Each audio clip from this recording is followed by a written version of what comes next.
Four tucks blouse की cutting करेंगे बहुत ही सिंपल आसान तरीके से। और हम इसमें शोल्डर आर्मोल कितना लेंगे, चलिए स्टार्ट करते हैं।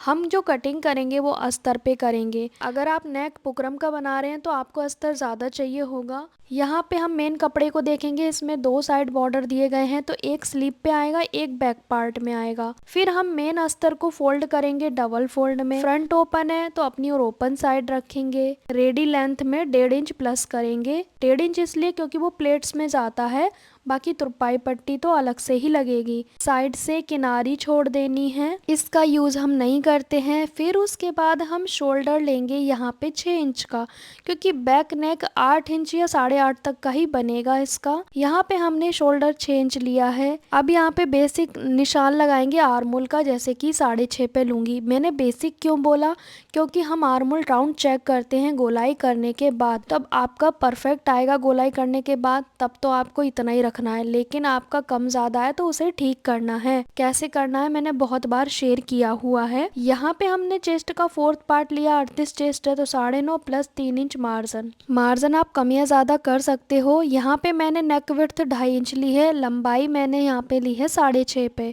अब इसका एक बॉक्स बना के रेडी करेंगे, फिर इसकी गोलाई कर देंगे जो भी आपको शेप डालना है। मैं ये ब्लाउज़ किसी और के लिए कट कर रही हूँ, उनको स्टिच करना है। कोई मेरे पास कटवाने के लिए आए हैं ब्लाउज़, तो मैंने सोचा आपके साथ शेयर कर दूँ। फिर यहाँ पे आर्मोल का शेप लगाएंगे, जो कि कॉर्नर से आप 1.25 इंच भी ले सकते हो। अपनी ओर से 3.5 इंच पे लगाएंगे ये वाला निशान। फिर वस्ट पॉइंट लेंगे। वस्ट पॉइंट निकालने का एक सेपरेट वीडियो चैनल पे है, आप उसे ज़रूर देखें, इसी चैनल पे है। यहाँ पे मैंने 10 इंच पे वस्ट पॉइंट लगाया, 11 पे प्लेट डाली। फिर इसी वस्ट पॉइंट से 1.5 इंच की दूरी पे दूसरी प्लेट।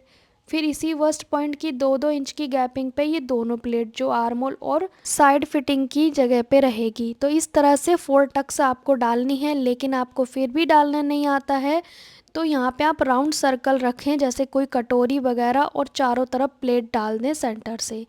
यहाँ पे बैक आर्मोल का शेप लगाना है 1/2 इंच बाहर जाके। अगर ये डीप है तो यहाँ पे डीप है, ये 8 इंच के करीब, 8 8.5 बनेगा।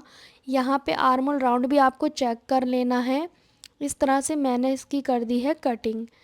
अब हमने क्या करना है, इस फ्रंट वाले पार्ट को बंद वाली साइड के ऊपर रखेंगे, क्योंकि बंद वाली साइड से बैक पार्ट निकालेंगे। 1/2 इंच हमने हुक काई पट्टी का मार्जिन बाहर की ओर रखा है। अब एज इट इज़ मार्क कर लेंगे। फुल शोल्डर को कैसे माइनस करते हैं मैंने एक वीडियो बनाया हुआ है सेकंड चैनल पे, आप उसे ज़रूर देखें। हो सकता है आपको लिंक मिल जाए कम्युनिटी पोस्ट पर, तो आप ज़रूर देखना कि शोल्डर माइनस कितना और कैसे करना होता है। अब यहाँ पे चौड़ाई हमने 1 इंच कम करी, लंबाई हमें रखनी है ready length plus 1 inch. Front में 1.5 इंच प्लस किया, बैक में ओनली 1 इंच। जो एक्स्ट्रा है उसे कट कर देंगे। कहने का मतलब बैक पार्ट हमने छोटा रखना है 1/2 इंच, ठीक है। इस तरह से हम कटिंग करेंगे, क्योंकि सिलने के बाद छोटा बड़ा होता है, आपने देखा होगा। अगर आप पहले से ही छोटा बड़ा काटोगे तो सिलने के बाद नहीं होगा।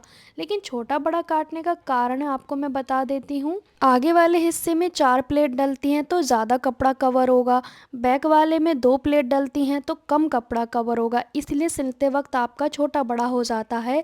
इसलिए हमने कटिंग पे फोकस करना है। अब हमने फ्रंट आर्मोल की छटाई कर देनी है। बैक नेक बुकरम पे बनेगा, इसलिए मैंने नहीं कट किया। अब मेन फैब्रिक को लेंगे, बॉर्डर वाली साइड से स्लीव कट करनी है और दूसरे बॉर्डर की तरफ से बैक पार्ट की ओर रखना है। यहाँ पे हम इस बॉर्डर को बैक वाले पार्ट पे रखेंगे। फिर उसके बाद हमने बंद वाली साइड से रखना है इस बैक पार्ट को, और हमने 1 इंच एक्स्ट्रा मार्जिन लेके कट करना है। यहाँ पे पहले आप स्लीव्स और फ्रंट का पार्ट रख के चेक कर लें, मुझे एक्सपीरियंस है इसलिए मैं कट कर रही हूँ। आपको देख लेना है पहले कि कपड़ा बचेगा या नहीं बचेगा। अब मैं फ्रंट वाले पार्ट को रखूँगी, 1 इंच एक्स्ट्रा मार्जिन लेके मैं कट करूँगी। इस तरह से देख लेना होता है, जैसे मैंने अभी देखा ना, कपड़ा छोटा तो नहीं है नीचे की ओर, ऐसे आपको भी देख लेना है। तब कटिंग करना है 1 इंच एक्स्ट्रा मार्जिन लेते हुए, ठीक है। अब हमने स्लीव के लिए कपड़ा 4 फोल्ड में रखना है।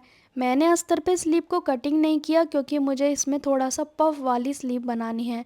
तो मैं पहले चेक करूँगी कि डायरेक्ट कपड़े पे ही कट कर लूँ, क्योंकि इसमें जॉइंट आना है। तो यहाँ पे हम रेडी लेंथ में 1 इंच प्लस करेंगे, क्योंकि हम इसे पलटने वाला बनाएंगे और इसमें ऊपर से 2-3 प्लेट्स रहेगी, इसमें जॉइंट भी आएगा। तो हमने गोलाई का आधा लिया, 3 इंच पे डाउन किया, बाइसेप्स का आधा यहाँ पे लेना है। फिर उसके बाद हमने यहाँ से कटिंग कर देंगे, क्योंकि मेरे स्लीव में ना जॉइंट आएगा। मैं हमेशा दोनों साइड पे जॉइंट लगाती हूँ, मतलब टोटल 4 जॉइंट। आप लोग पूछते हो जॉइंट कैसे लगाना चाहिए, तो देखिए 2 जॉइंट लगाओगे तो वो एक साइड दिखेगा, अगर आप 4 जॉइंट लगाओगे तो वो नीचे नीचे दिखेगा, वो पता नहीं चलेगा। तो दोनों साइड जॉइंट हमेशा लगाने चाहिए स्लीव्स में। इस तरह से मैंने कटिंग कर ली। अब यहाँ पे जॉइंट के लिए कपड़ा देखना है कि भाई है या नहीं, ये आपको पहले ही देखना है। मुझे तो आइडिया था कि भाई बचेगा, तो ये चीज़ें आप पहले ही देख लें अस्तर पे कट करके। तो यहाँ पे एक जॉइंट ये आ जाएगा और एक हम दूसरी साइड से निकाल लेंगे, क्योंकि इसमें कोई प्रिंट का इशू है नहीं।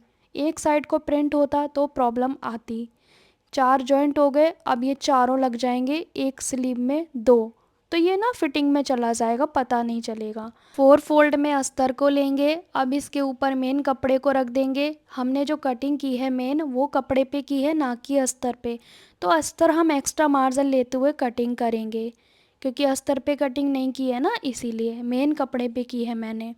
तो यहाँ पे इस चीज़ का ध्यान रखना है कि आपने मेन कटिंग जिस पे की है तो दूसरे का हमें एक्स्ट्रा मार्जिन लेके कट करना है। ब्लाउज़ बन के रेडी हो गया है। जिनका ये ब्लाउज़ था मैंने कटिंग किया है, स्टिचिंग उन्होंने किया है, क्योंकि वो सीख रहे हैं, तो मैंने सोचा आपके साथ में शेयर कर दूँ।